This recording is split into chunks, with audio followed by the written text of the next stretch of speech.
A man of mass m stands on a crate of mass m. He pulls on a light rope passing over smooth light pulley. The end of the rope is attached to the crate. For the system to be in equilibrium, the force exerted by the men on the rope will be.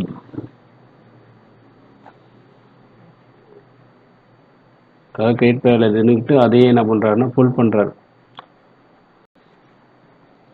கிரேட்டோட mass வந்து capital M, அவரோட mass வந்து small M கொடுத்துருக்காங்க. என்ன பண்ணுறாருன்னா pull பண்ணுறாரு அந்த ரோப்பை. புல் பண்ணும்போது என்னன்னா உங்களுக்கு வந்து டென்ஷன் ஆன் தி ஸ்ட்ரிங் வந்து அப்வர்ட் இருக்கும். ஏன்னா அவர் இழுக்கிறார், இந்த பக்கம் இந்த டைரக்ஷன் இழுக்கிறாரு அப்படிங்கிறதுல. ஓகேவா, இங்கேயும் வந்து டென்ஷன் என்னது உங்களுக்கு அப்வர்ட் இருக்கும். அதை நம்ம காட்டியிருக்கோம். டென்ஷன் போத் வந்து upward. So that T plus டியோட ஒரு 2t வந்துடும் அப்வேர்டு. அப்போ வெயிட் வந்து என்னது, weight of the crate as well as weight of the man வந்து உங்களுக்கு downward. So capital MG plus small MG ரெண்டுமே என்னது உங்களுக்கு டவுன்வேர்டு.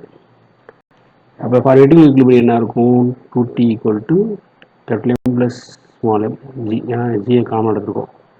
அப்போ டென்ஷன் தான் தேவை. t equal to capital M plus small M into g by 2. That is 1/2 of m plus capital M plus small m into g. So option B is correct. Thanks for watching.